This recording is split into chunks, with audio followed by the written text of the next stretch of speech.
They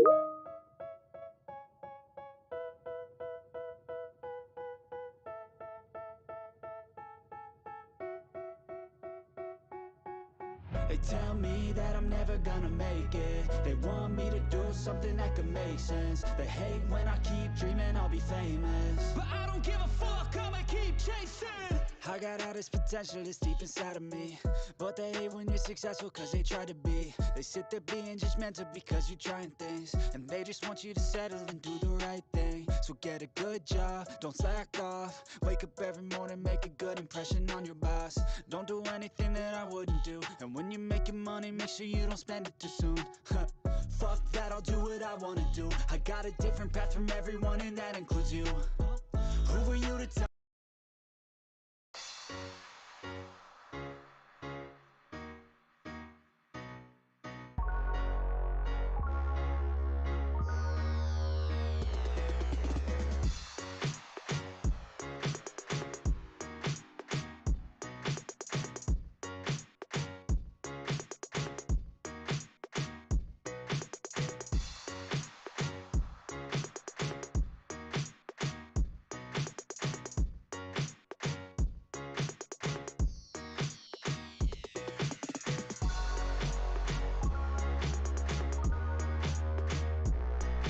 Well, hello there. I'm Auntie Sarah. This is our first stream at CoffeeCraft, and both Auntie Christine and I are very excited to start this. So thank you for joining live, and if you're watching this afterward, we really appreciate any comments or feedback you'd like to give us, or if you have any ideas for future crafts that you'd like us to do on stream live and show you how I might do that myself. But we'll just wait a couple minutes here and see if we can get some people to join us. In the meantime, I'm testing out my new coffee. Auntie Christine and I found a Instagram reel explaining how to make the pumpkin spice latte syrup that goes inside coffee. So far it's feeling like fall, even if it's still, you know, August.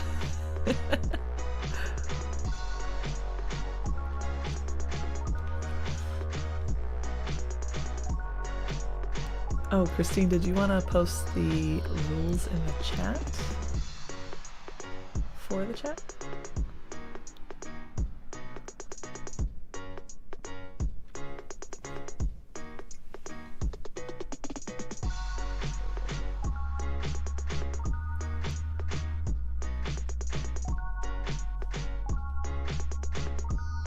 Excellent. Thank you.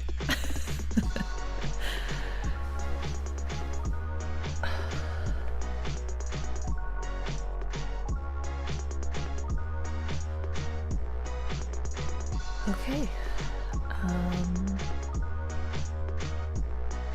I guess we'll just wait probably till 2:05. And I think I can edit this afterwards, so I'll edit it down to be a little quicker.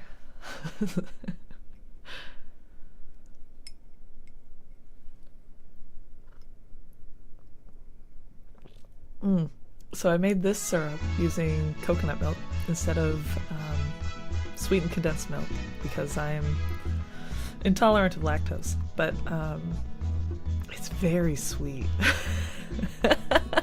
Like, I think with the sweetened condensed milk and the full like half cup of brown sugar to go with it, it maybe was a little sweet for me, but it's a treat, that's for sure.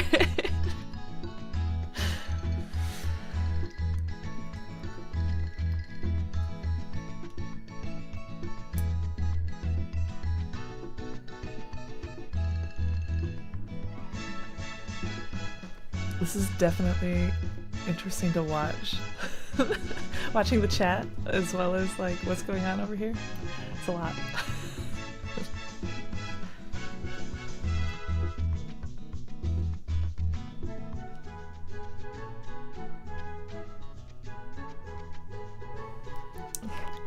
This music is sounding quite like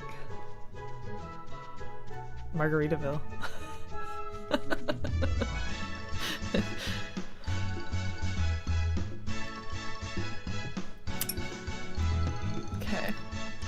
I am going to switch cameras and switch locations of microphones.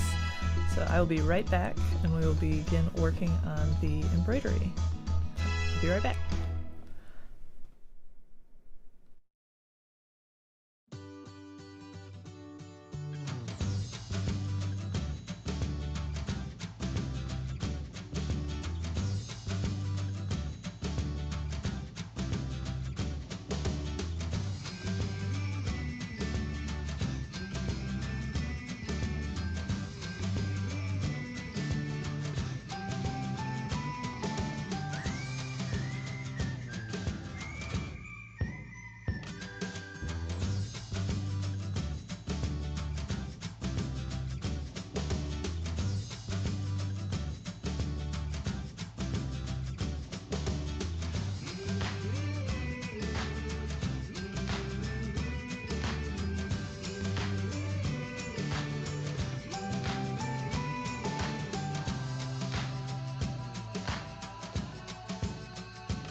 Okay.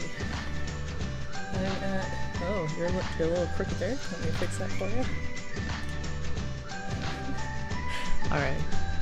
So, while I'm away from the screen here, if you do join us and have some questions about what I'm doing today, Auntie Christine is in the chat. She can answer any of those questions. We work well as a team, I think. So, today I have a couple ideas. I was very inspired by some Instagram reels that we saw where they first watercolored on fabric using just regular watercolor paint, and then afterward they embroidered over it, which embroidery is one of my favorite crafts, so I thought this was a fun combination. And I have 3 ideas to do varyingly difficult ideas. So we're going to start easy. We're going to start with a forest where we have some faded trees in the background, and then as we get closer to the foreground they become more structured trees until we actually embroider some trees on the front. And then I was also thinking that this watercolor kind of makes interesting shapes in it, that maybe this would be good to do like a top-down view of maybe like a pond with like a koi fish and maybe like a lotus leaf or something. I thought that would be pretty easy. Circular shapes. Let's keep it easy today. And then my last idea, which is a very ambitious one, because who am I if I'm not ambitious? That would be making my larger hoop here with a bunch of different trees in the foreground, but on one side they're all like spring colored trees or summer colored, and then on behind it's kind of like autumn colors, and have something that's transitioning, showing the change of colors over to autumn. So I think to get started I'm going to just set up the hoops. Set up the hoops and prepare the fabric medium, and then get started painting so that they can get drying.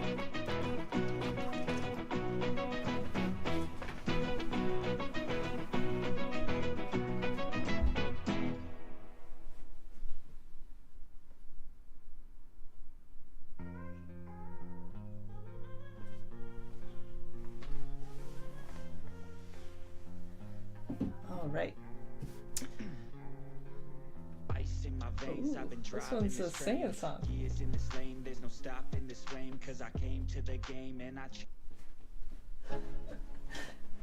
You're gonna have to bear with me a little bit about the music. This is a free audio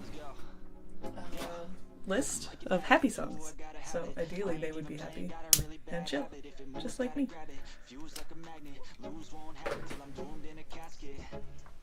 If it's too loud, feel free to write in the comments, and I can always adjust it.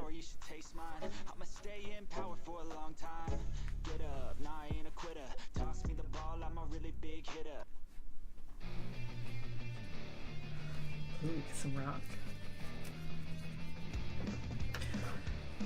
So I'm prepping these hoops just like I would if I were to only be doing embroidery. I cut out some fabric a little earlier that's pretty close to the right size to go in the hoop. What you want is to align I guess it's easier to see. We take the hoop into two pieces. You've got one that can adjust and one that can't. You lay the one that can't adjust down, put your fabric over it so that there's extra fabric on every side of it, and then you just pinch it. There you go. So then we tighten up the adjustable hoop. Just finger tight is good. You don't need it to be, crazy tight or something that's hard to deal with, but you do want it to be rather taut. And really, it should sound kind of like a little drum when you're done. So it's done well.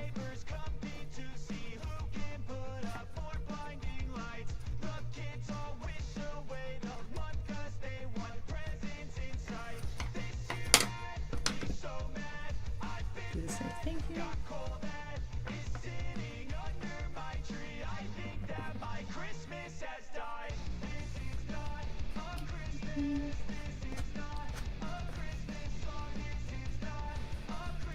I was a little ambitious with the size of my fabric cuts here. What your goal is to have enough overhang that it's easily pinched, right? You don't want it to be right between the hoops, otherwise it's going to be hard to close it up later, and it potentially can come out of the hoop, which you don't want. See? This one's pretty good. Just kind of wiggle it until it pops out a little.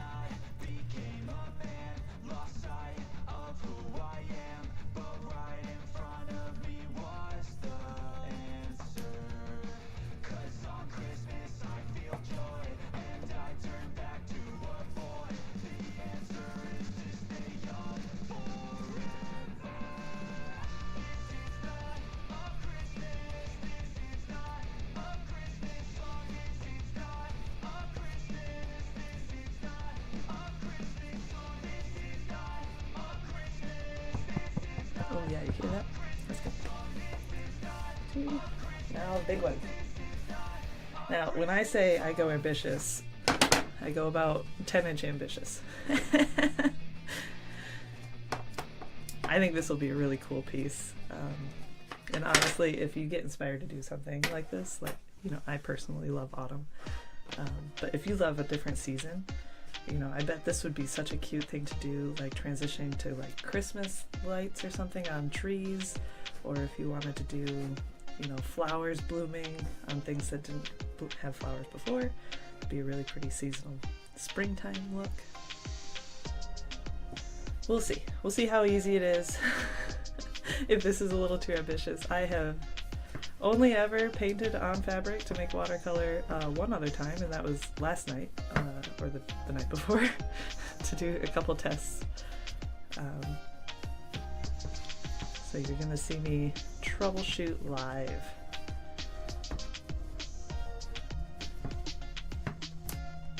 Okay. Very good. So just to go over some of the items that I'm using today.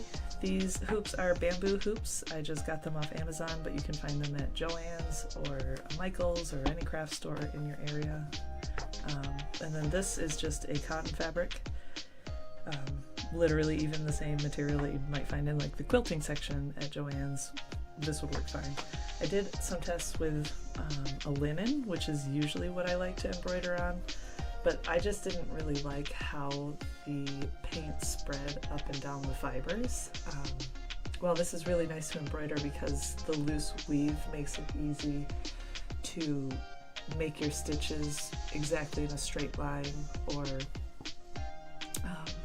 it just makes stitching a little easier because the weave of the fabric is loose. I just don't really like how the paint spread on it, so today we're just working with cotton. At least I am. If you're crafting with something else, feel free to write in the comment what you're doing today.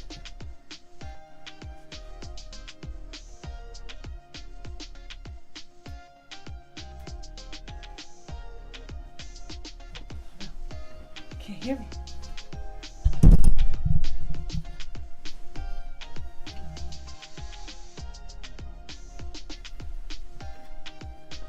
Can you hear me now, Christine?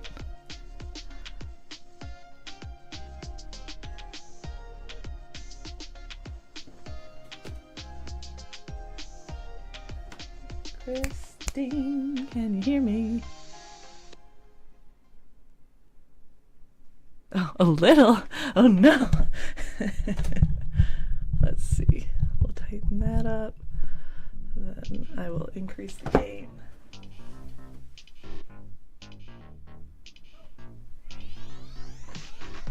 I wonder why it would go out in the middle of talking.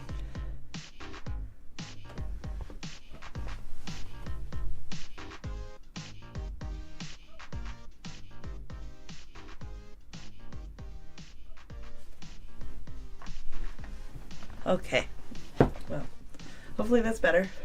I unfortunately can't hear myself, which actually maybe is fortunate, but I am going to start doing the fabric medium where I think they belong.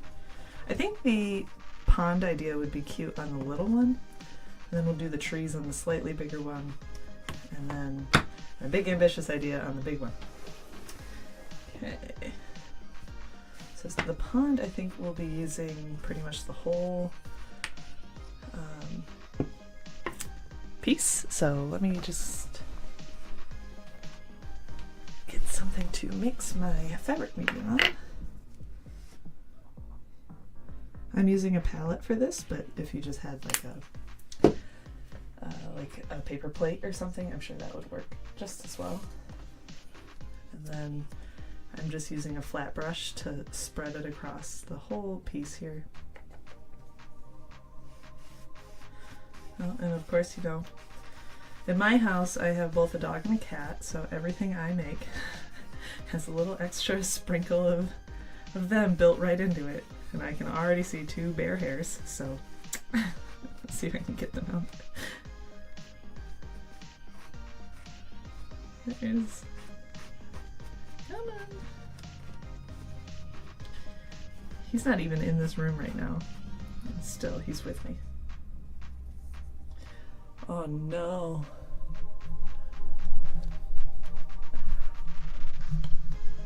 Here, how about I just turn down the music more? And maybe that'll make it easier to hear.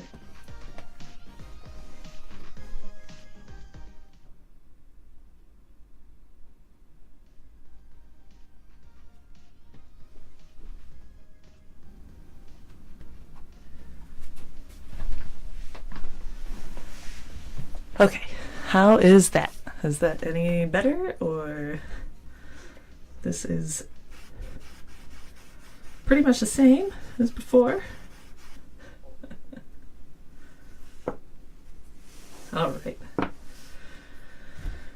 So this one has the fabric medium drying on it currently. This one we're going to do trees mostly in like a U shape, I think. So I'm just going to put the medium just in the U shape that I'm going to put the trees on.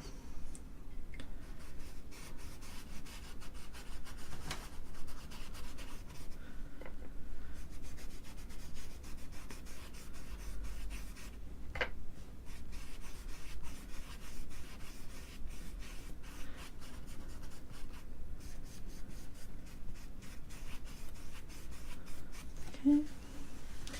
Now the big boy. This one I'm thinking more dog hair immediately. I'm going to probably do some fluffy trees all near the bottom here, and then I'm thinking I'll use sequins or something else, kind of spluttering the colors back. So again, I think I'm just going to keep the medium where I will be painting. So probably just in this kind of middle area.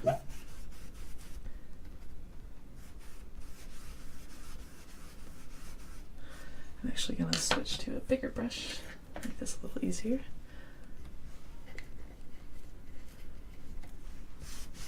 Oh yeah.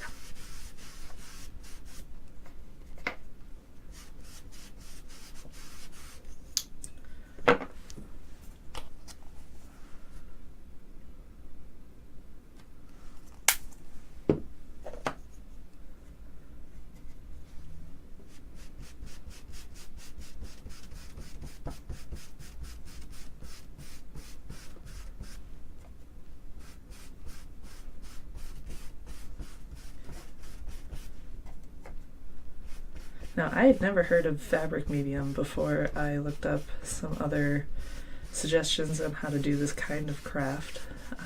But what this material does is it helps prepare the fabric to react to the paint similar to how you'd expect the paint to react on paper.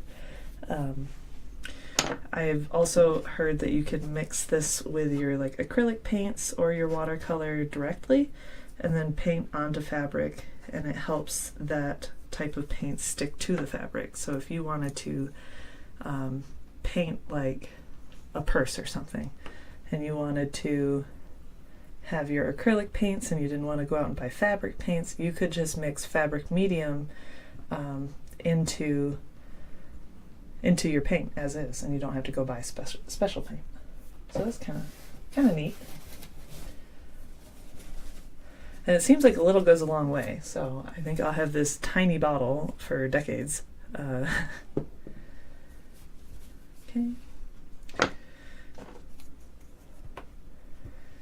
So now we just need to wait for these to dry. While we do that, I'm going to grab a little sip of coffee. This one is still a little damp, so yeah, I'll meet you back over at the PC.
Is that any better?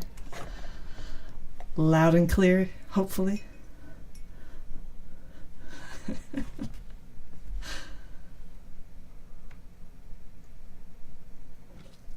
Excellent. Well, as I was saying to myself, I was just wondering if anybody in the views would like to say what they're crafting today.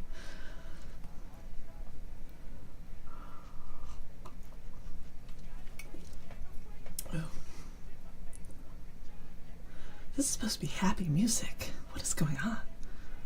This is angsty music. It's not the vibe.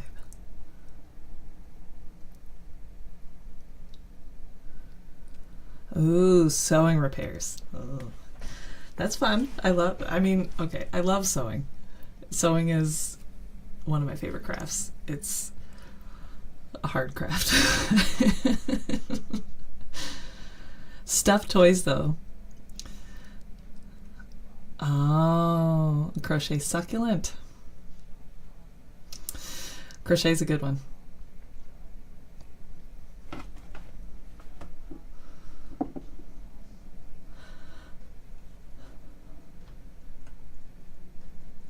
Oh, okay. Sorry. Yeah, so we're just, waiting for things to dry a little bit in case you're just joining us. Once they've dried up, then we can start our actual painting. And get crafty, I guess. I made some pumpkin spice latte syrup for my coffee today, so I'm getting hyped. It just takes a minute for it to affect me.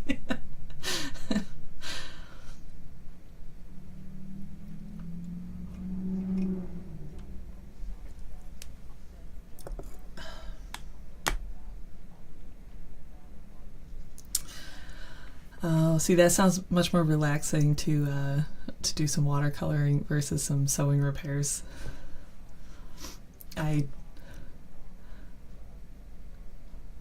Oh, packing a suitcase. That's a skill, you know. It's kind of like, it's, I don't know, to me it's the adult version of Tetris, right? Like, everybody loves to pack the car to get it all perfect, but getting a suitcase to shut with all the things that you need to take with you, let alone still be under the weight limit if you're flying, like, that's a craft. I agree. I approve. It's a craft.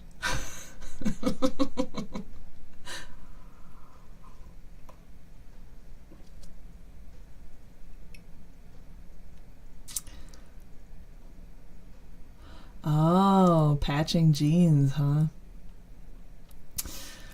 Yeah, I've tried darning some things before, like socks, but jeans I feel like would be a, like, maybe an iron-on patch situation.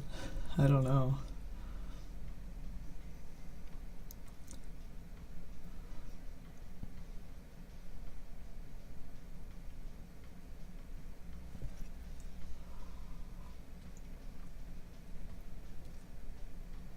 Okay, I'm gonna go see if those are dry, and then we'll get back to work.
Okay, so the big one still needs a minute, but that's all right.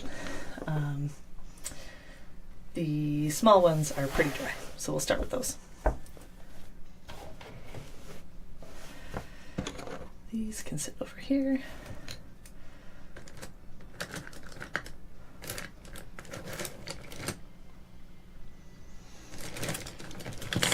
Excellent. Let's switch up the brush for this one.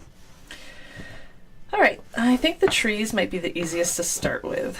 So I'm gonna go ahead and get started on some trees. Now, I've seen this done a few times where it's very moody looking with dark, like it's a misty mountain kind of look. So I think I'm gonna try for something a little bit brighter than that, just to mix it up.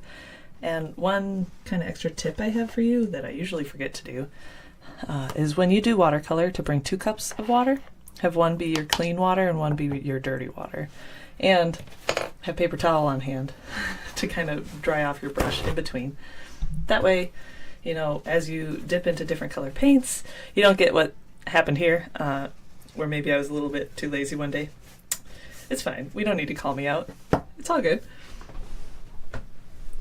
So, to start, we're going to grab some clean water. Just brush the brush around a little bit, get it wet. And I'm thinking we're going to start with the lighter of the greens. Maybe this sap green, number 53.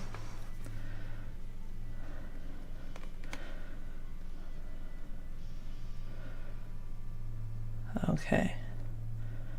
Get it nice and wet. Now what I like to do is actually work with a spot of water that's on the fabric or on the paper, rather than just taking that paint that's nice and wet right now directly over there. I like to start with a wet canvas and bring the paint in as I go, at least for watercolor. So for these, we're gonna do kind of like just straight lines, I think. These will be kind of like pine tree shapes. So I'm kind of making triangles, really.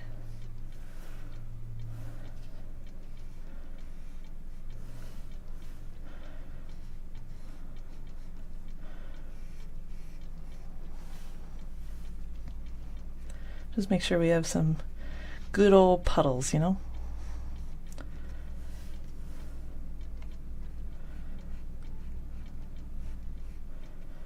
Okay.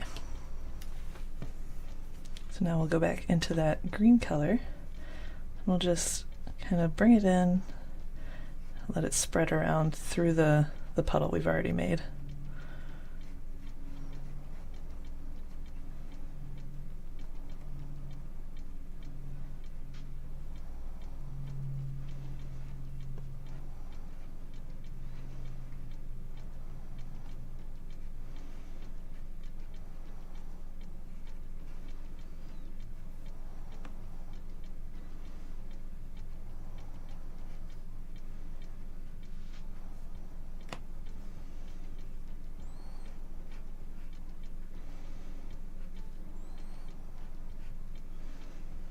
Now I don't think that these need to be necessarily like perfect triangles or anything, because we're going to do a few different layers to kind of make it blend and look like there's a big forest of trees.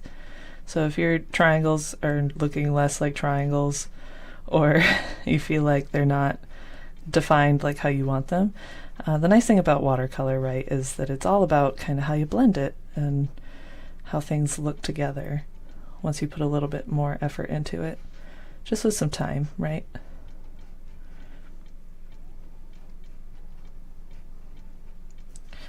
Okay, so into the dirty water.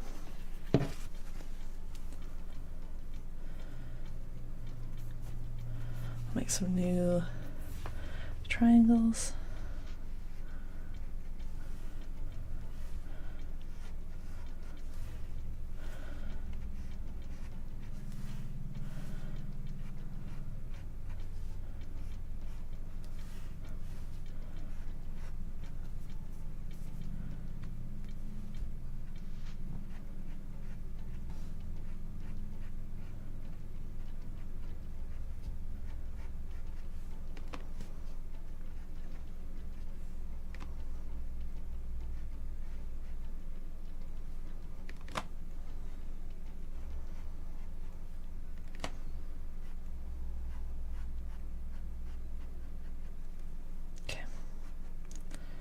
Alright, we're gonna let that dry for a minute. Move on to our other idea, my pond idea.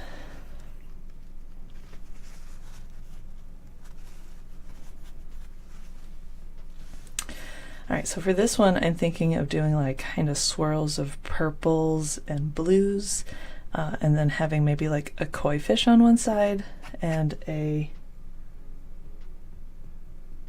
Oh, there's no background music right now. Let me fix that.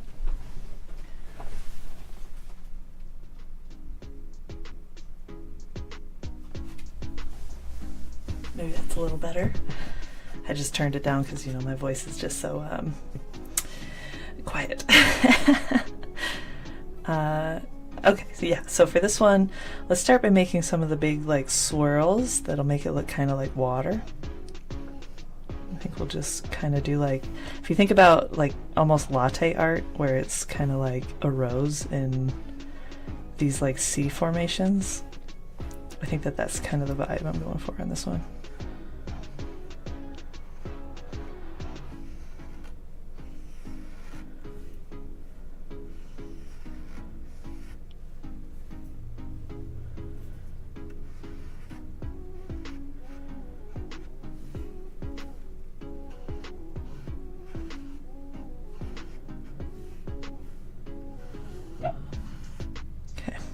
Now that's nice and wet. Let's look at the colors. We'll start with this ultra aquamarine. I'm sure that's beautiful.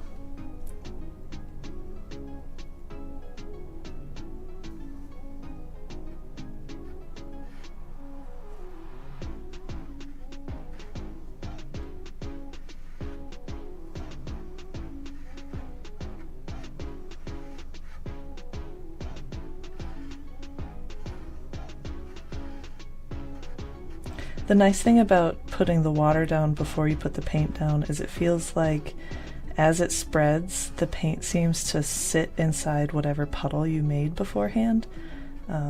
it feels a little bit like cheating, I guess, compared to something like, you know, what do you call it? Oil painting or acrylic painting, where you have to kind of force the paint to go where you want it to, right? Watercolor seems to have a little mind of its own sometimes. So giving it kind of a boundary of where you'd like the puddle to be seems to keep the paint at least within the puddle.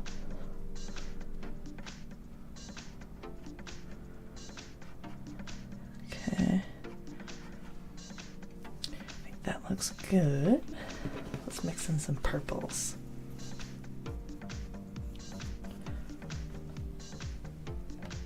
I really like this one. See, I love that a friend of mine made this really pretty sheet for me to show me what the colors look like once they're painted. These paints sometimes look so different from what they're like when they're wet. Like this one almost looks maroon, right, before it's wet, and I know it's purple though because I have this fancy sheet that tells me that.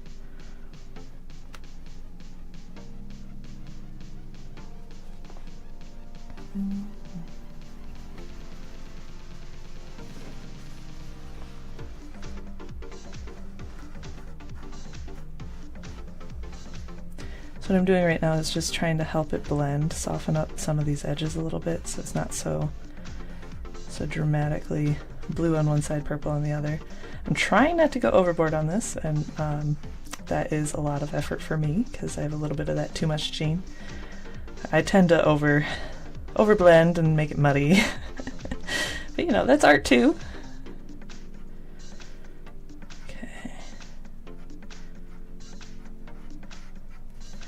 I think we should add just a little bit more like darker blue. See, that's that too much gene. It's coming out again. That's okay. This is for me. I can make it however I want. Let's see. Oh yeah. Let's do this one. This is a really pretty dark blue.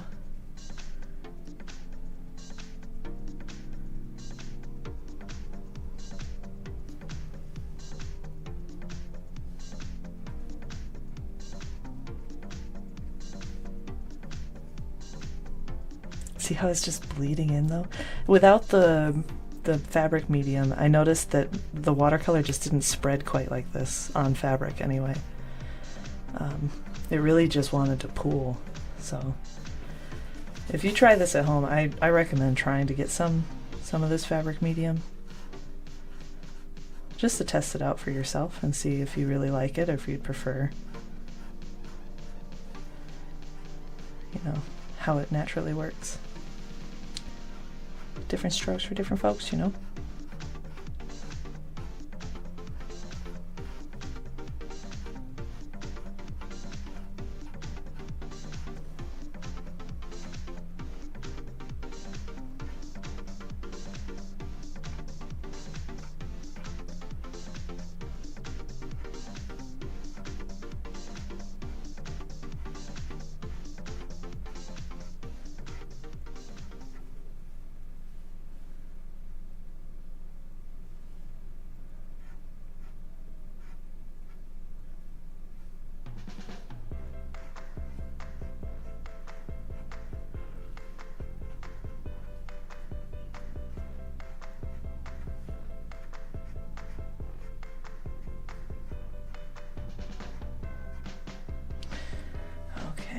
I think that's really pretty. I like the really pale blue color, but I think once it dries on this fabric, it's not going to be super visible. So I think that's probably one other thing I've somewhat learned here is, unfortunately, these really pretty pale colors just don't really show up so brightly.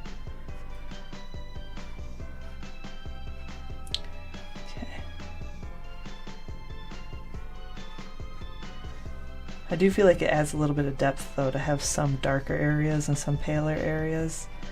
Makes you feel like there's some movement going on, you know? Okay. Alright. Too much gene walking away. Oh, and by now my giant piece is dry. Woo! Let's scoot those over to dry off.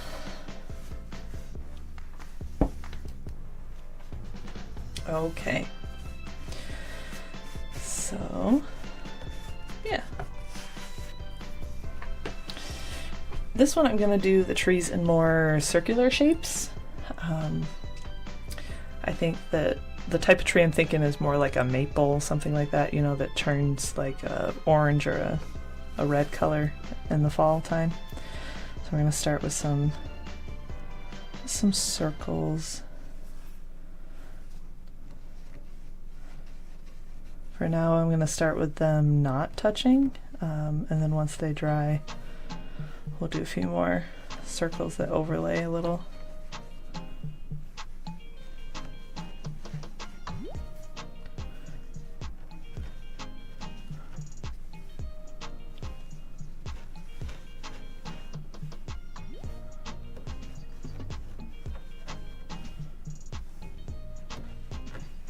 How have you lost my voice? I'm right here. Nothing changed.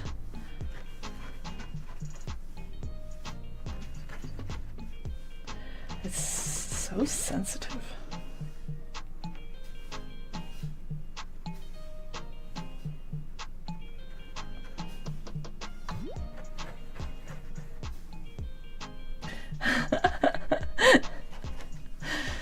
All right, let's see if I can adjust the voice.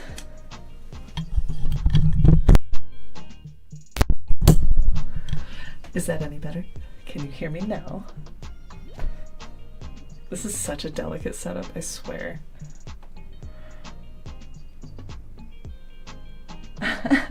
Excellent. All right, moving on. Again, we're going to take some of the greens on, I think, this side of it, and then we're going to do more orange, yellow, and red on this side. So let's make some green choices. Thinking the olive would be pretty in this one. So it's like the color right before it changes. Okay, make that available.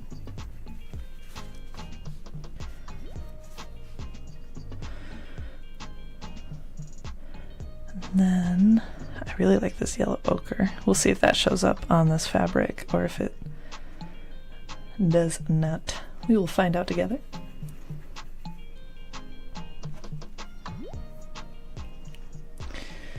And then this brown down here I think would be very pretty too.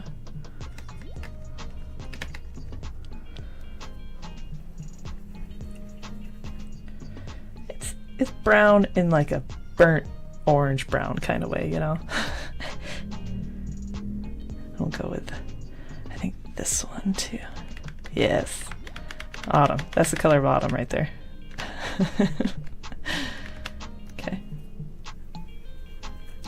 Oh, so far it doesn't look like I messed up my clean water versus dirty water. Who is she? What is she doing? That's right, she's succeeding.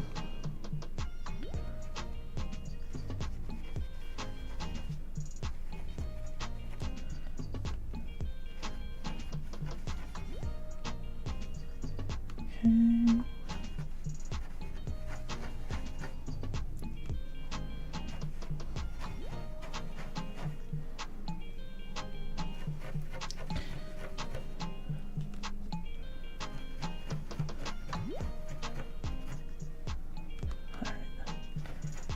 Last green one here. And just spread this out to the edges because I think the way it spreads out to me looks a lot like, you know, how the edges of trees kind of look rough because all the leaves are out there, right? Hopefully they'll just spread right into each other. That's my plan here. But if they don't, then we'll just do more circles. It'll be great.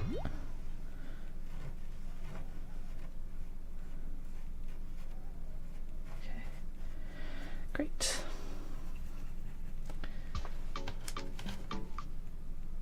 All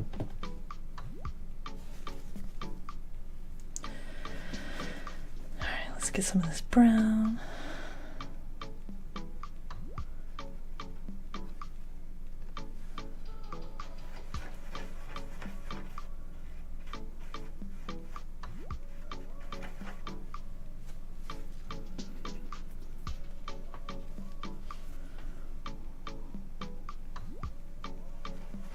Oh yeah, I think that'll be so pretty.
Let these ones dry up a little bit, and while that happens, we'll do another layer of paint on these ones.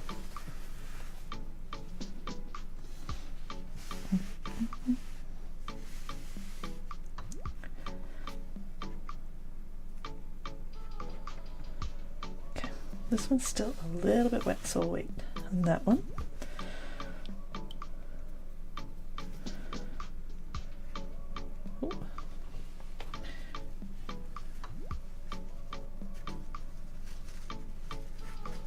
So I just noticed there my clean water was still a little bit yellow. So if you're quick enough, you can just grab it before it seeps in. See, that's much better. It's actually clear.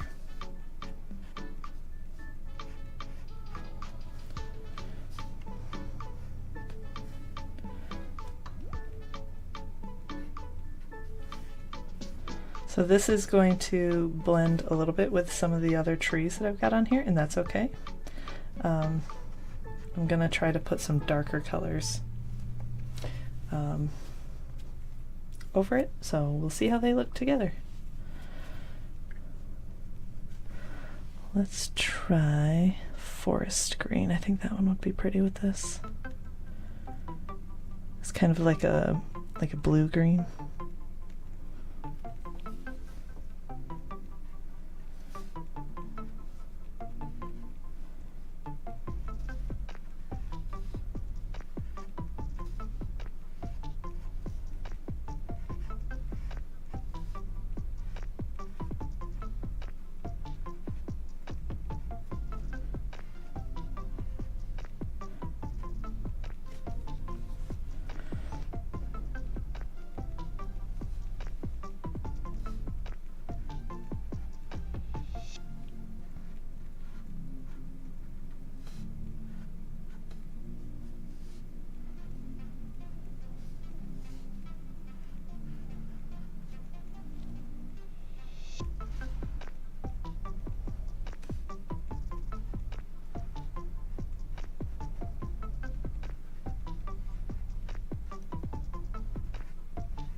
So interesting to me how it just immediately bleeds into another color. I don't know, there's something about how it does it. I just love the look of it. I know some people try to keep all their colors very separate, but I love how it naturally blends too. I don't know. It feels like magic to me. I'm not sitting here telling Magic how to do his job.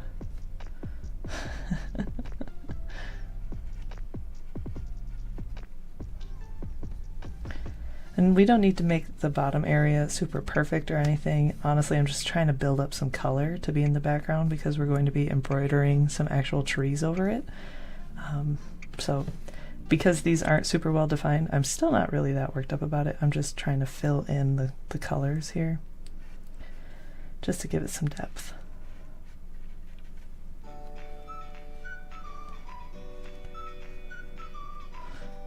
Oh, the song that plays in every YouTube video. Do, do, do, do. That one. Okay.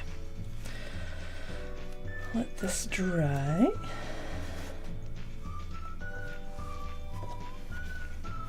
Oh, this guy. Okay. I think actually all of them are still just a little bit wet here, and I don't want to rush this one too hard. So I like how it looks.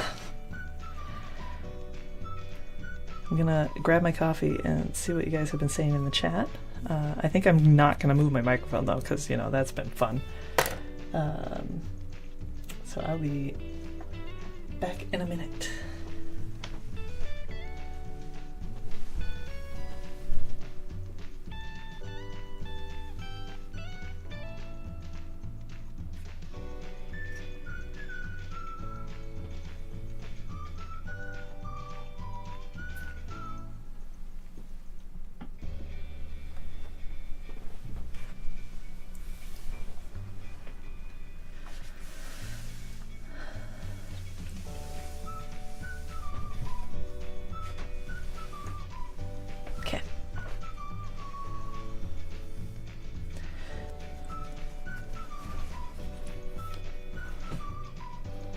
I really like how these colors blended together.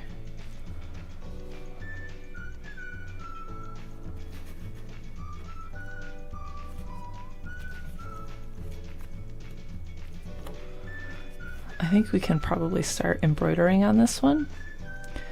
I'm essentially just going to do a little koi kind of fish going on here, and then a lily pad, and then maybe some sequins that are like clear or something to make it look like it's a little wet. I think that'll be cool. So we can set these things to the side.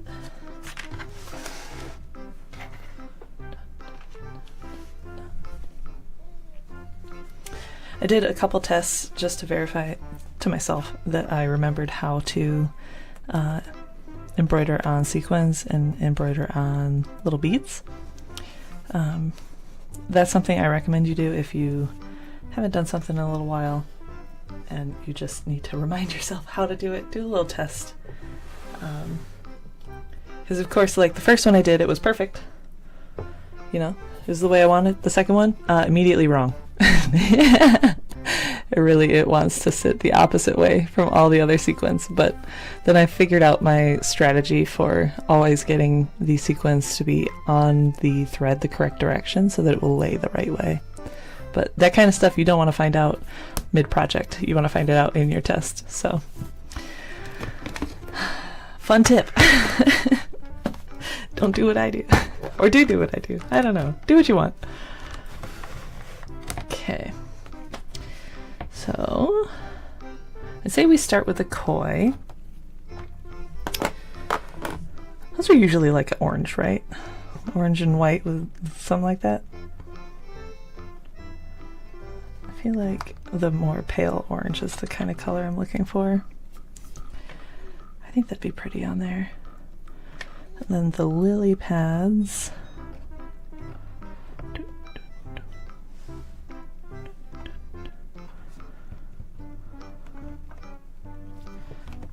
Go with, oh yeah, I think that'd be pretty. And then we can even use a little bead near the center of it and make it look like there's a flower in the lily pad. Oh, now we're thinking. Okay.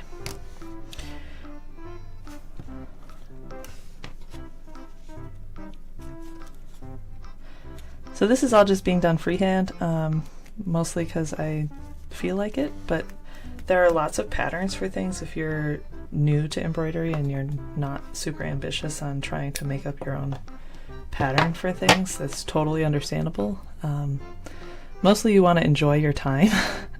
So if you're going to get frustrated that you can't make the design the way that you have it in your brain, then it makes sense to go find a pattern, right?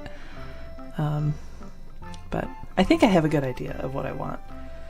I might just do a little sketch out of the shape just to make sure I don't mess that up too bad. But trying to be more artistic, embrace the ideas that flow through, you know? Whoa, what is this music? We're getting spooky suddenly. Oh, this is straight up Halloween music. Love it.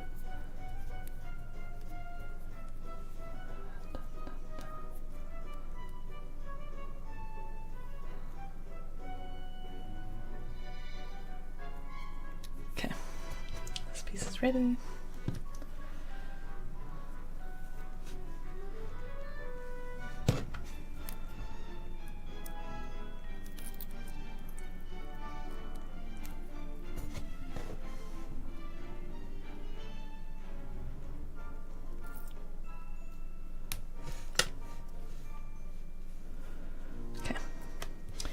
Grab my pencil and I'm gonna sketch out a fish.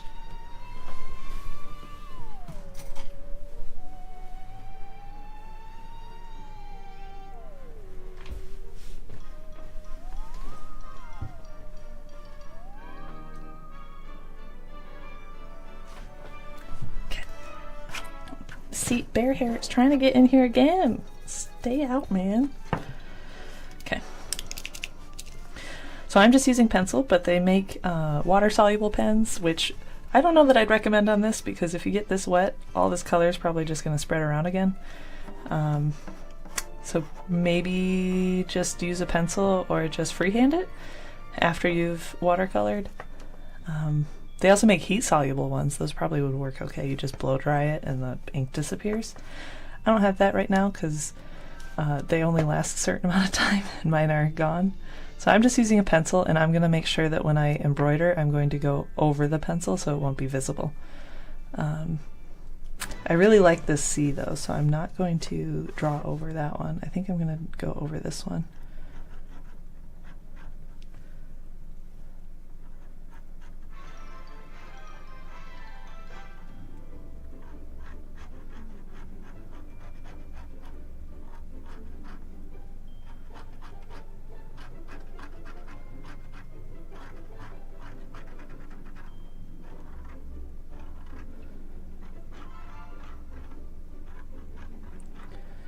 Also, don't judge me if my koi fish is actually some other kind of fish. I haven't seen a koi in a long time, okay? Especially like in Michigan. We don't have a ton of koi. I just want, you know, fish in a pond kind of vibes.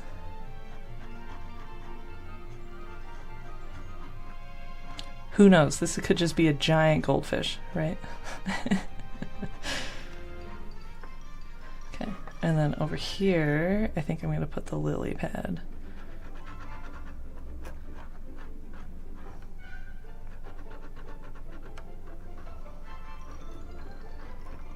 Just a little one. Or maybe we'll do two. We'll do two lily pads and then a couple little green spots over it to look kind of like algae.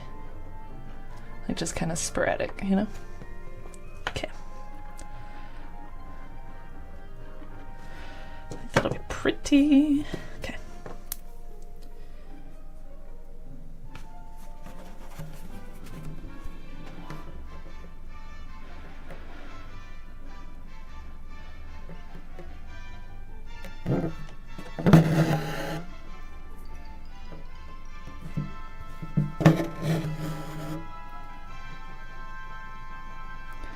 So in this, I'm just going to start out with a satin stitch, just back and forth, really.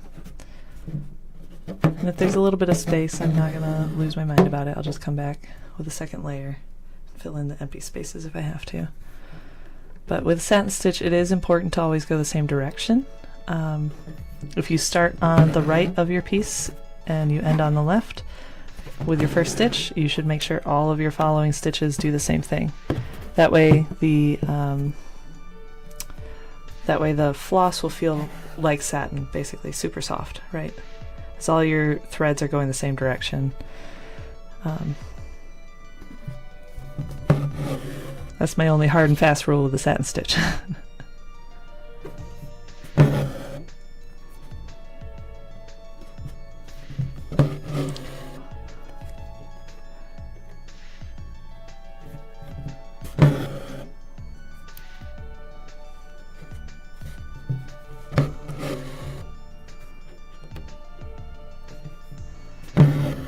And for now, I'm just working on the body.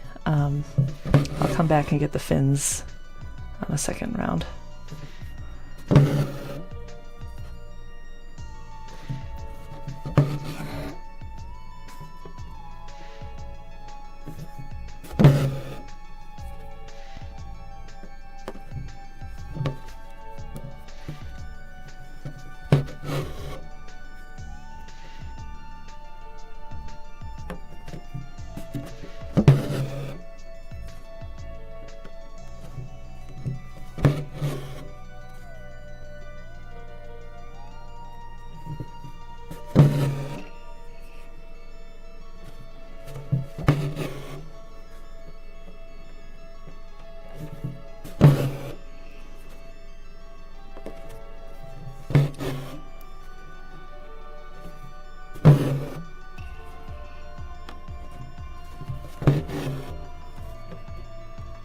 Starting to think I made my fish too pointy, but that's okay.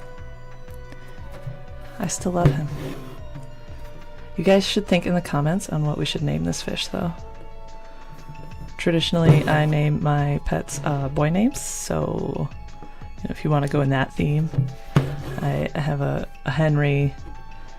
Who else do I got? Hector, my pig. He's a candle. I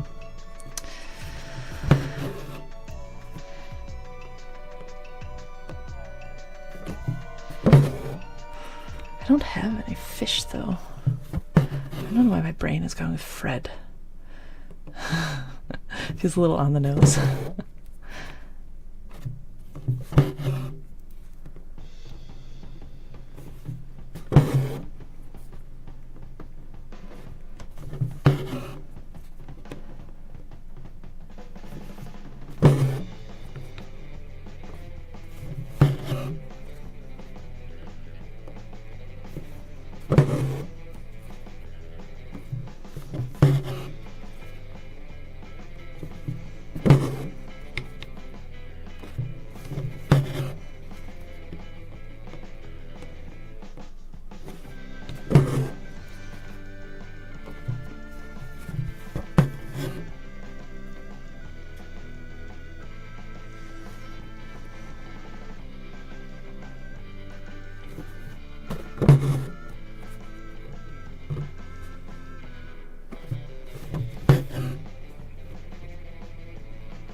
Sometimes with these smaller pieces, I like to leave a little bit of space just to try to define it for myself. And then I come back and fill in the space in between. Like you can tell the last couple stitches are spread out a little bit compared to the rest of the body. For me, with these tiny stitches, sometimes I can catch myself just stitching in the same spot over and over like a robot, which is not ideal. So I like to spread it out a little, and then that kind of helps my brain realize that, you know, I'm not just trying to fill in infinite space in between. It makes it easier for me to approach it anyway.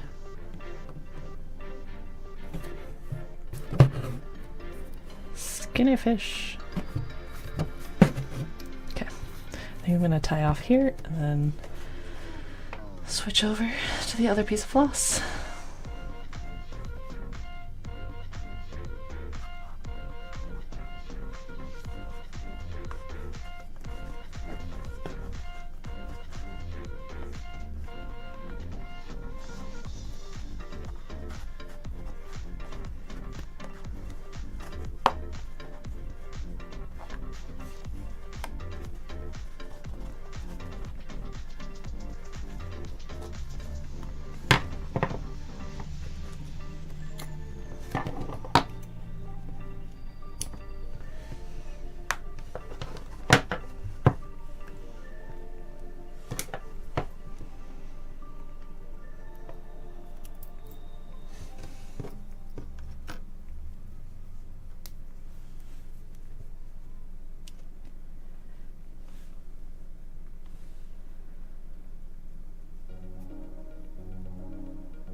Let's do the fins. I think that sounds fun.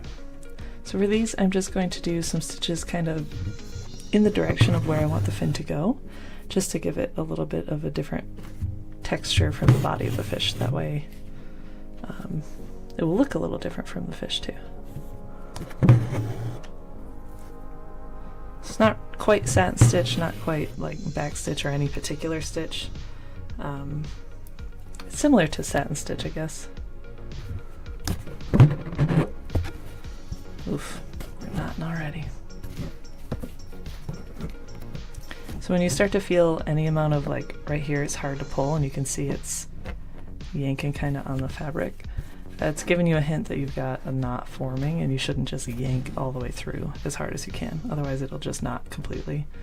Usually I see this happening when the piece of floss is too long. In this case, it's not really too long. It's a little longer than I usually do.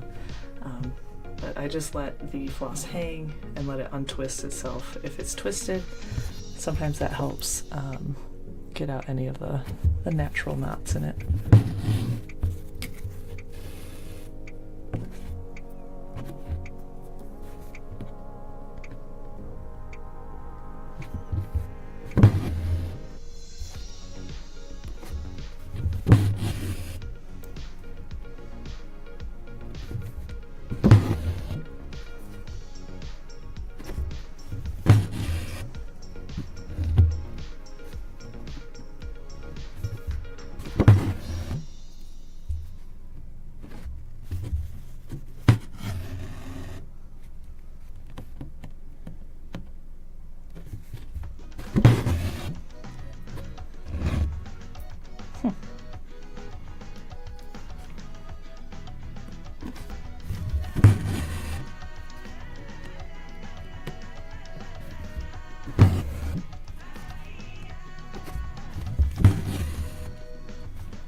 we'll start this fin.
The song feels like Encanto for some reason to me.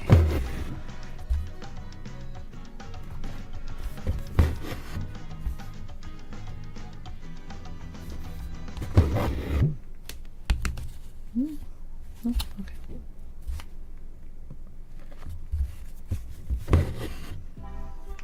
Okay. And now I'm just going to give him kind of like a straight line on top. That'll kind of indicate that there's a top fin or something on top. A little something, something. And now let's work on the big tail.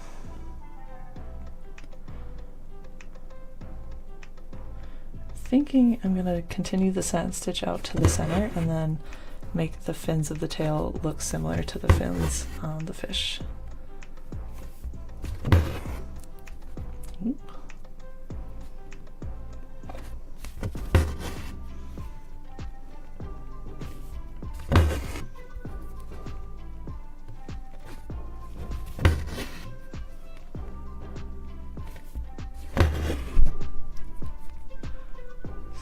Wobbling you.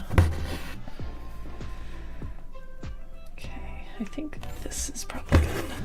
Nice long tail.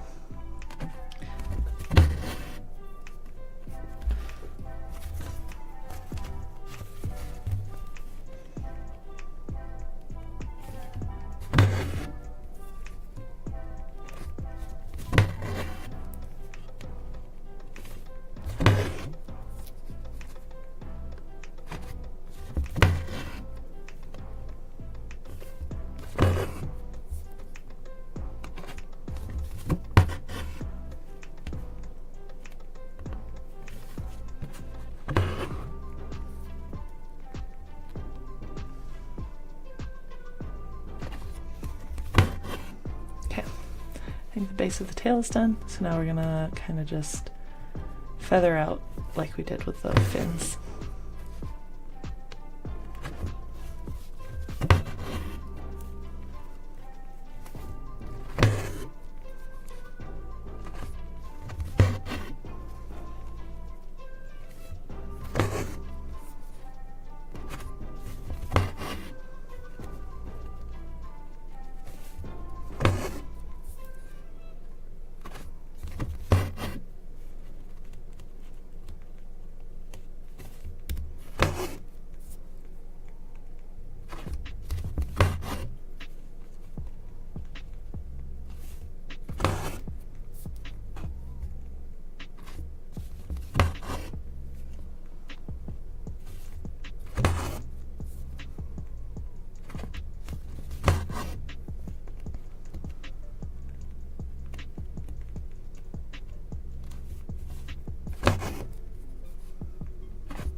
Okay, I think that looks cute. Let's go the other way.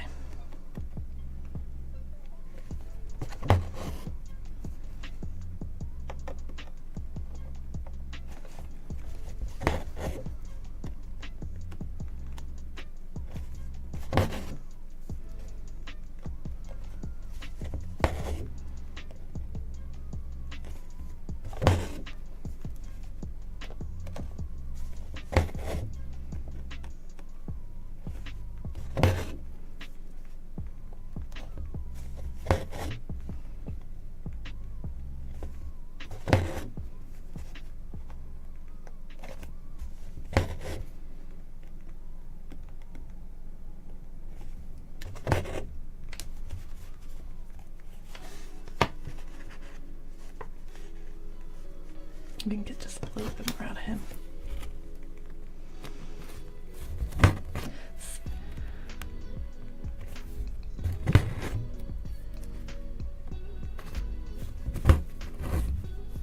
Okay. You don't want to wait too long to tie off, because then you're going to have a hard time being able to actually tie it. The goal of embroidery is to relax. It's not to stress yourself out. So don't trick yourself.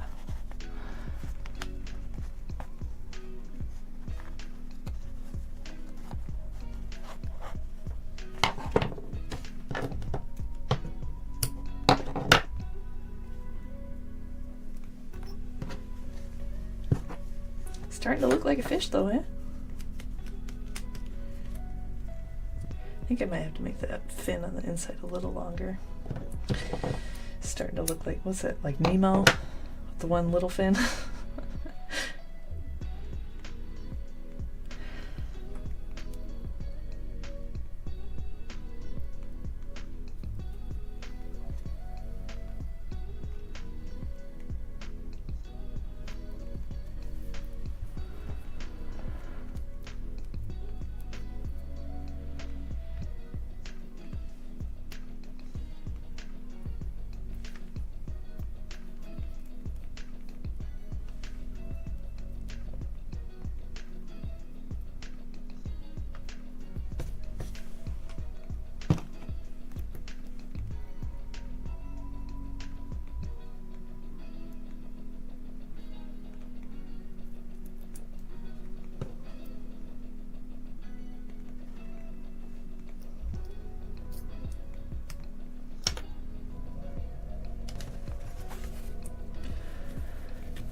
Let's see if we can make this fin a little bit longer, just to blend in with the other fin.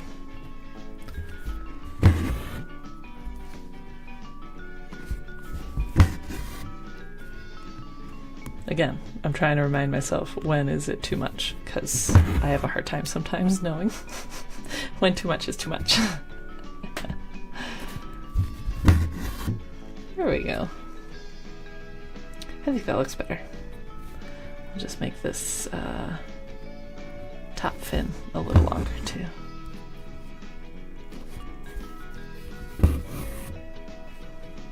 Yeah, that's fish-like.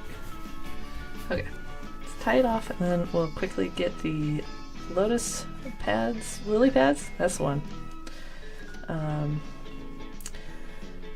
Actually, I think before that we will do some more trees on the autumn tree one, just to make sure those are blending in. So I get my idea done.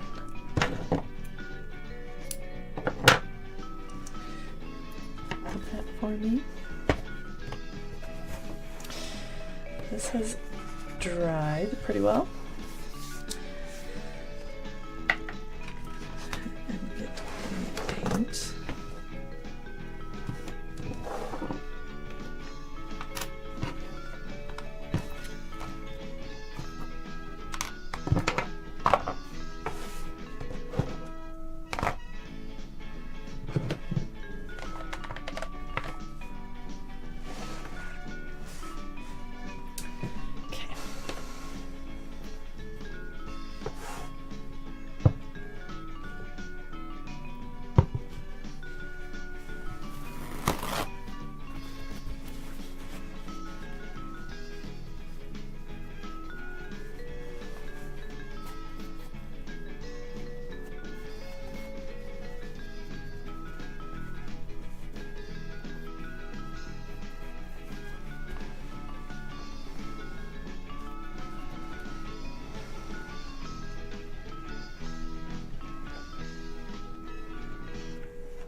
And again, I think it's okay if some of these colors kind of blend in together,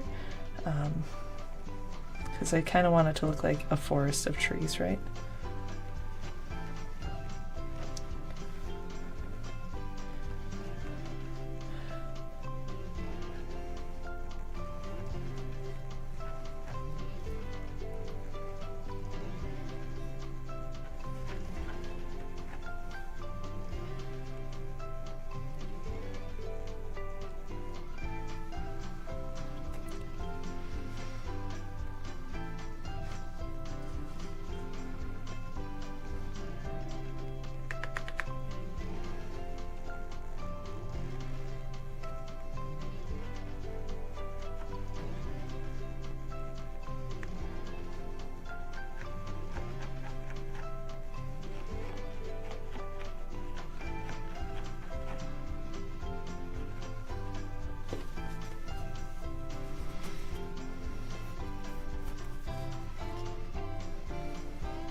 Candle is making the weirdest sound. I was like, what on earth could that sound be? It's like, wee.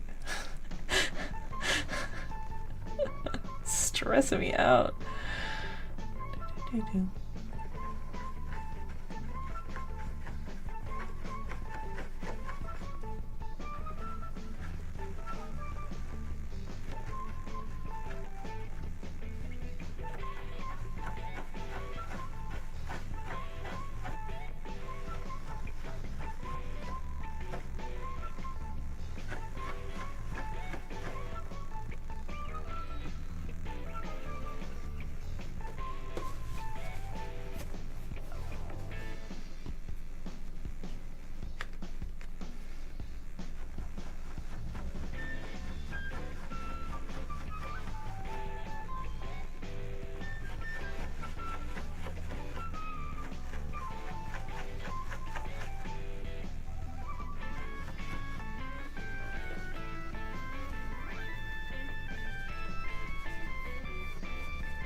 say we do this deep green?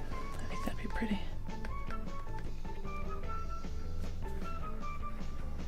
Oh yeah.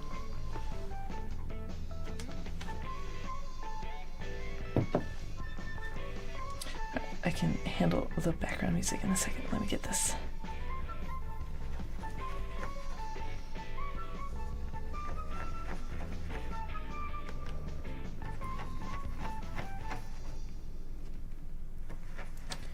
Maybe the next song will be loud.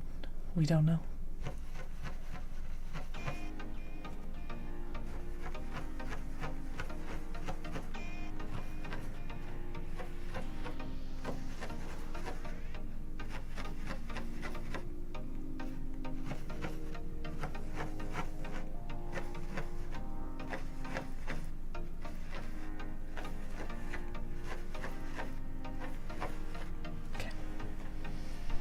I think that's looking like, you know, trees in a forest, all kind of summer colors on one side and then fall on the other.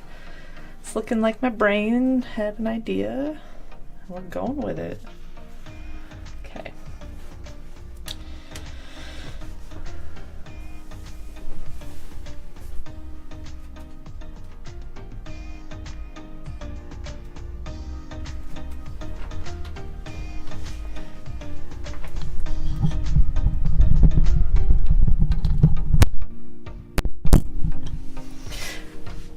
I've turned up the music and I've click-clacked my microphone, so hopefully maybe you hear me now, mayhaps.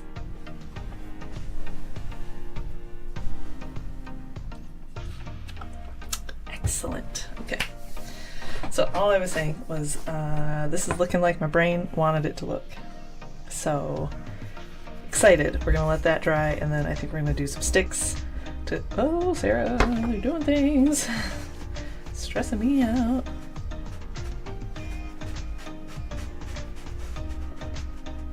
Yeah, see, it's fine. It's like this is water soluble paint.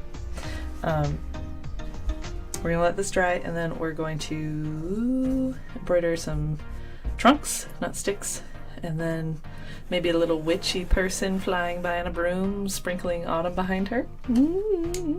Could be fun. But let's see how these are doing. Oh, these are still just a touch wet. I think I am gonna fill in the white space here still, even though it's still just a little bit wet. We're just gonna pick another shade of green because that's what we're here for. Oh yeah, I think this deep green is the green this needs, really.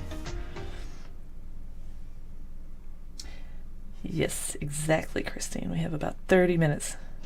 So I will for sure get the painting done today. And I think that we will be able to finish the lotus leaf design. No problem. But these other ones I will finish probably off camera or film myself doing them, and I can post that as a video if you'd like to see how it turns out.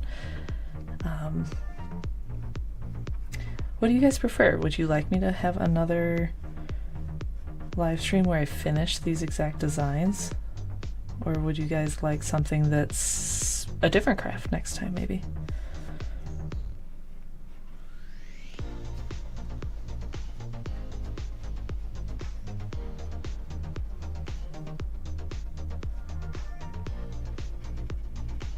I'm really excited about this forest one with the autumn.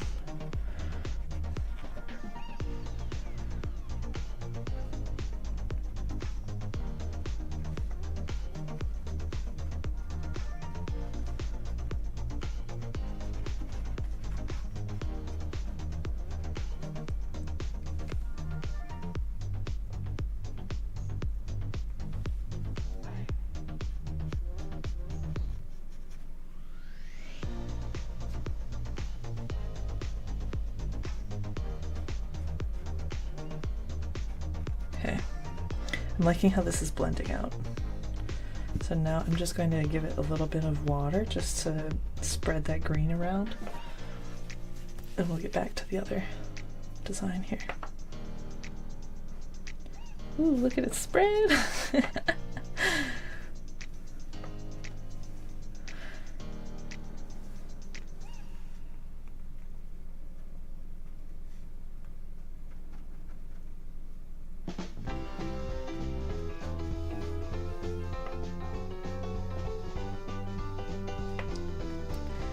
Excellent. I think this is looking like a forest behind whatever it is we're going to put in front of it, that's for sure. Okay. So again, we're going to let these two dry and get back to work on the pond.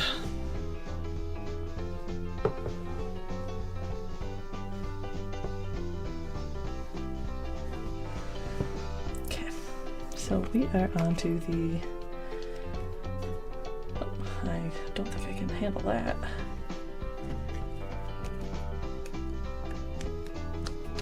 What are we on to? We are on to the, I always say it wrong.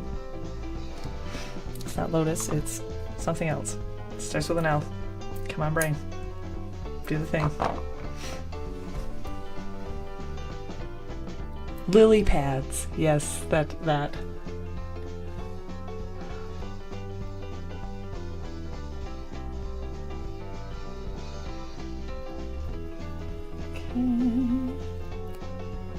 Spinny, spinny.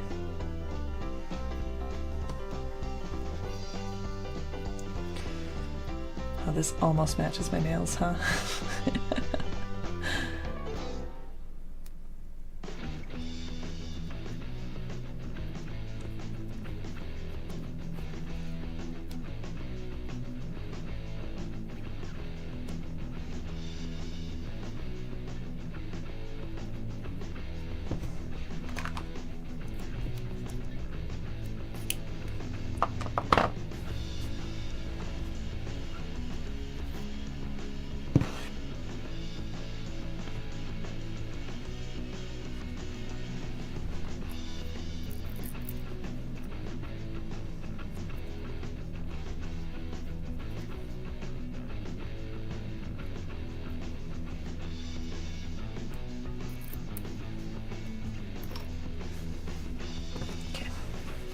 Lily pads.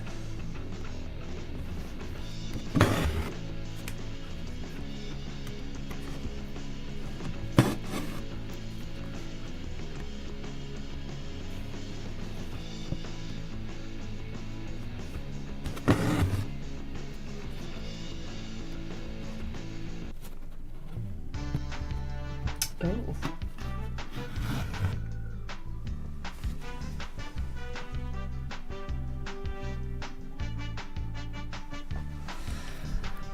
That music was abrupt.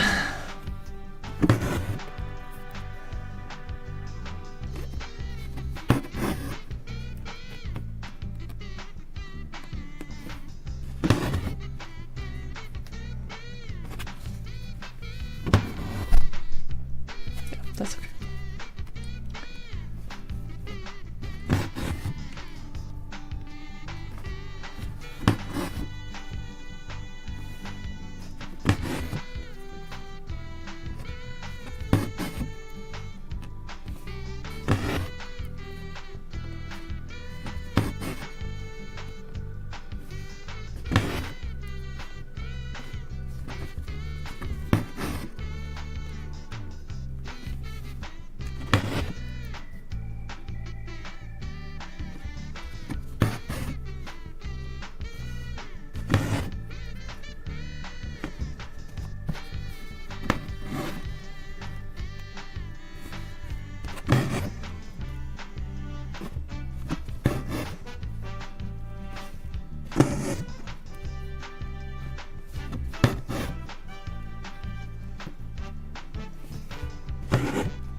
I like how that looks. So now I'm just going to use the rest of my floss here to do a couple French knots near it, because it's not quite enough to make a whole nother lily pad. So 1, 2, 3, and then back.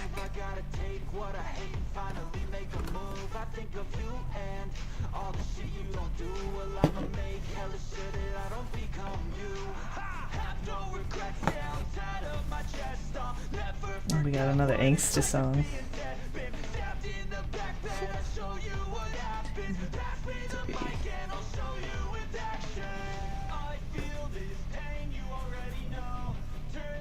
Ooh, we don't want to lose that. There we go. Okay.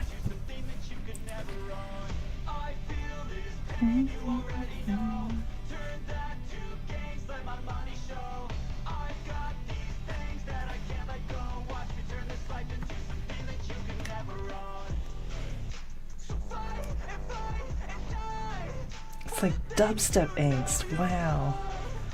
I've never heard such a thing.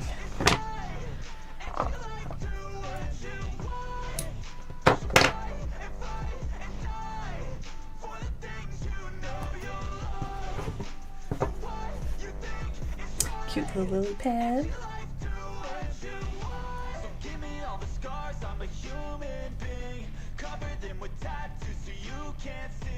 Knew it from the start, you had problems with me and the things I could be, I just wish I had seen. I feel this pain, you already know. Turn that to gains, let my money show. I've got these things that I can't let go. Watch me turn this life into something that you can never own. I feel this pain, you already know. Turn that to gains, let my money show. I've got these things that I can't let go. Watch me turn this life into something that you can never own. So fight and die. Okay, round 2.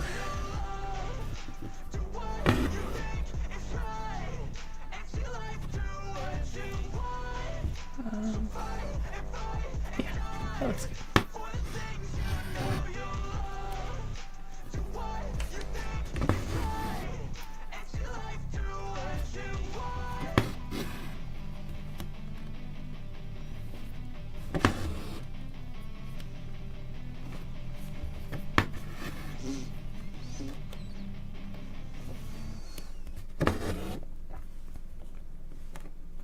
Yeah, I'm kind of out of frame, aren't I? Boy, I call myself a professional.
Okie dokie. I think this looks pretty good.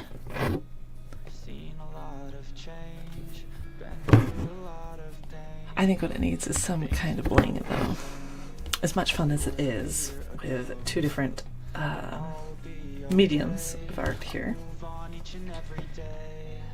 The past is where it stays, way back a year ago. I've changed for the better this time. I thought I would never be fine. I strive just to say I'm alright. And for the first time in a long time I'm alright. Seen a lot of change, been through a lot of pain. Some things are not the same as they were a year ago. Okay. Let's get out some sequins. I think that'll be fun. We've got so many colors to choose from. Oh no, we got a stray. I'll fix it, don't worry. Oh, we have a couple strays. Oh no. Maybe? Oh yeah, first try. Yep.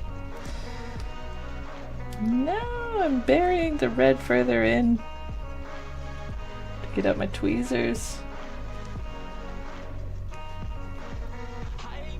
Okay, well first off, you are blue. Okay. I'm thinking I'll do a little, maybe this clear, just kind of like scattered in some places. Kind of similar to that. And then some over here maybe. Yeah, I think that'd be pretty. Ooh, maybe we line them up with the top of the watercolor. Just kind of like a little highlight. Yeah. I like this idea. Get out of here, fish. Okay. Close that up. And then I'm thinking for the lily pads, usually they've got like a little white flower or something near the center, so that's what I'm gonna try to do without exploding beads everywhere. Risky business. Okay. Put that one with this.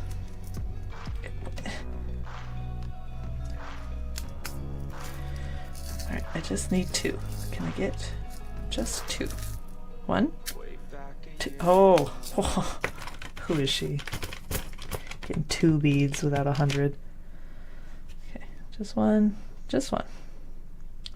Yeah. Perfect.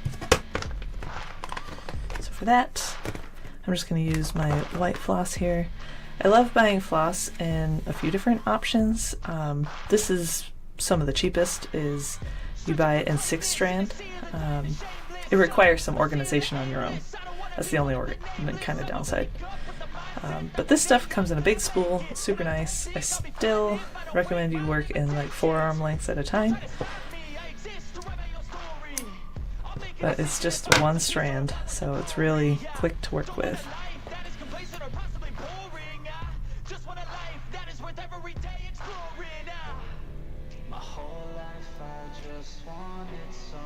We are getting near the end of the stream time though, and I did want to make sure that I said thank you for joining me today. I really appreciate your support, and I hope that you see this as an opportunity to schedule some craft time and chat with some people that are also crafty. This is one more way we'd like to offer to build a crafty community for you, even if you don't have one nearby. So thank you.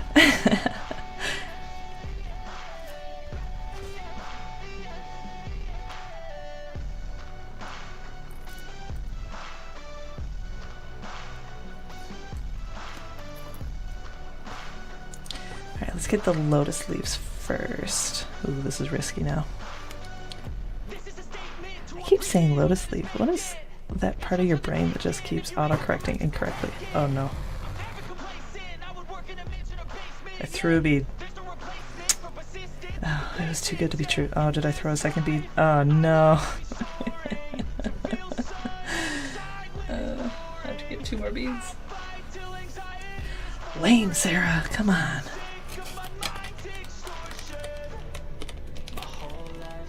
I swear I knew better. And still.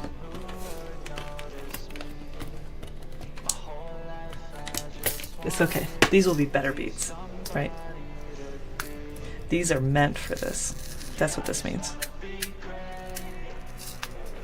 Just leave that out.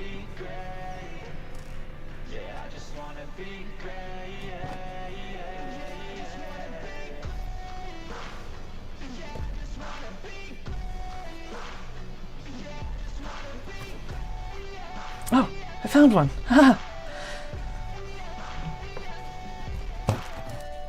Sarah. You didn't think this one through too good, huh? It's all good. I'm getting near the end of the stream time. That's probably what this is. It's time for a break. That's what that means. That's alright. It wouldn't be crafty time without some fun.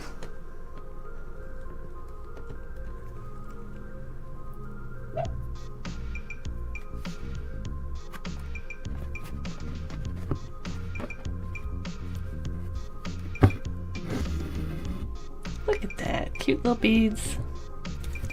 Perfect. It's fuzzy again. No! Let's do a little click-clack. I have no idea why that keeps happening. Alright. Let's do some sequins up here.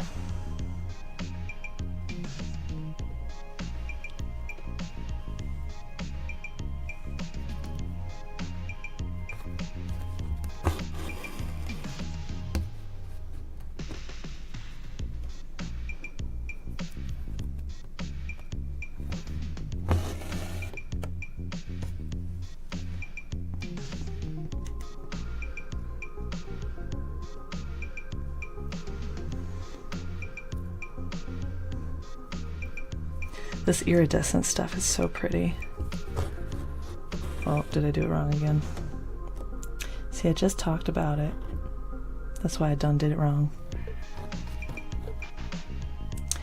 You know what the answer is? You just pull it out, do it right. You want to make sure that you don't do it again the same way. So that's the ideal way. So we need to grab it this direction instead.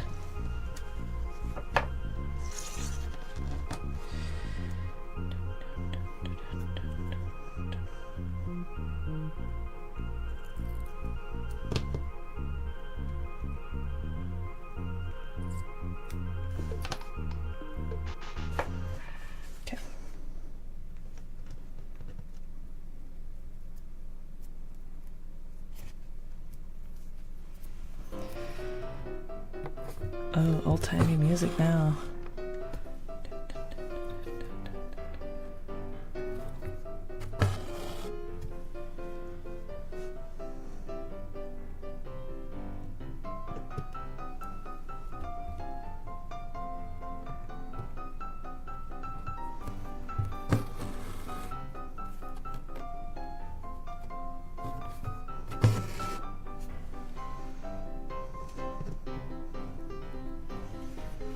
Are these coming up on camera at all? These like iridescent clear sequins? They just too see-through. Bring it up a little closer for you. See, it looks a little wet. Isn't that fun?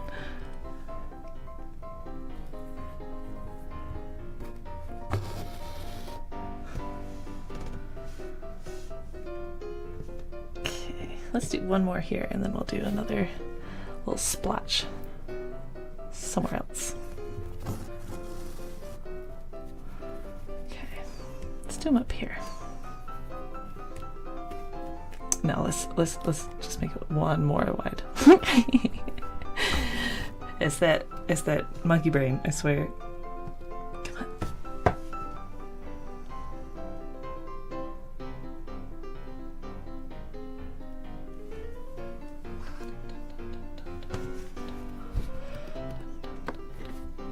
Dun, dun, dun.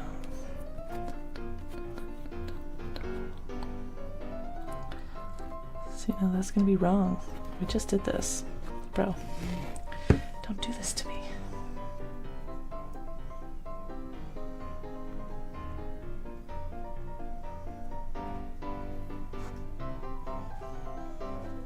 Okay.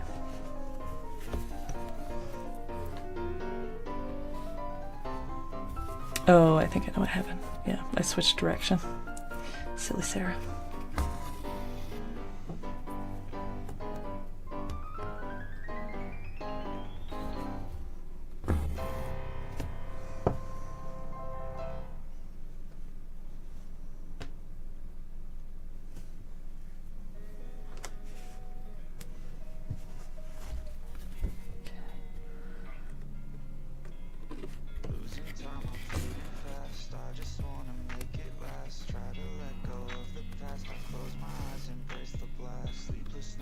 There we go.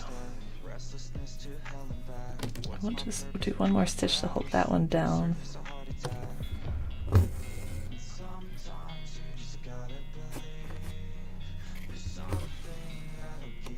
There we go. Very pretty. Let's do some up here, I think.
Wrong way.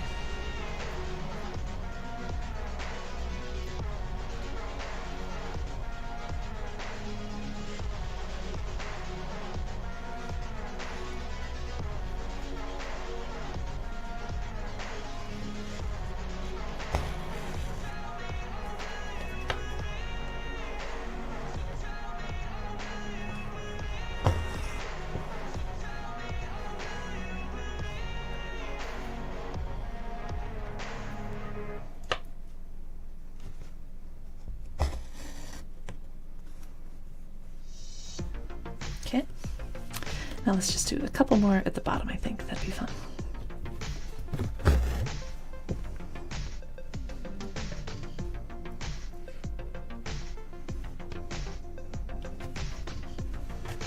Three minutes, time for speed stitching. That's what this is.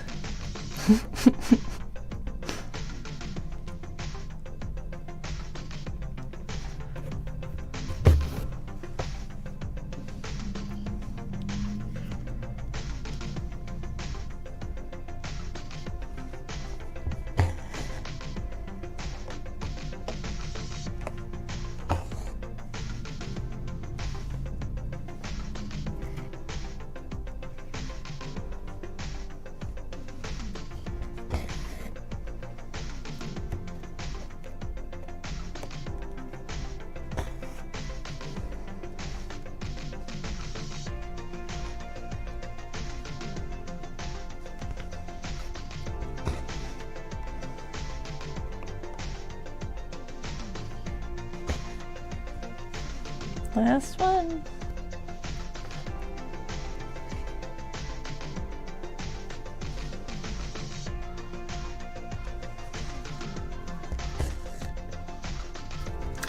All right, let's tie him off.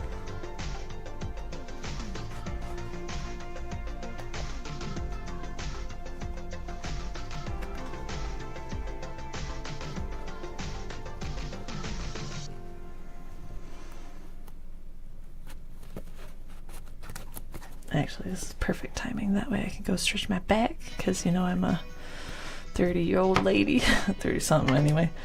So, you know. It's always fun to plan out these crafts, especially these ones that maybe kind of take a toll on you in sections, so you can just walk away after a little bit and come back to it when you're ready again. But look at how pretty this is looking. Oh my gosh. Little pond scene. Adorable. The others are dry pretty well, so I will probably come back to this for another video, just finish off the stitching that would go on that, and then I'm so excited for this one.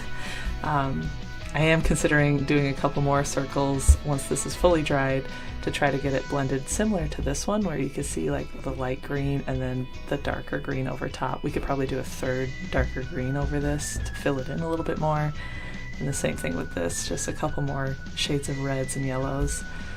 Really fill it in. But again, I think I will film that separately, or we'll save this for the next live stream. You'll have to let me know in the comments what you prefer, if you'd like to see it live or if you're okay with a time-lapse kind of content. But again, I wanted to say thank you so much for joining me today.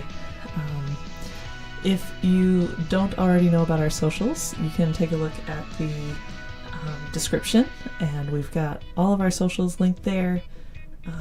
We really appreciate you joining us today. I think both Auntie Christine and I, you know, we're just excited to offer different ways to create a crafty community, and we're so happy that you're here to join us. So thank you so much for joining today.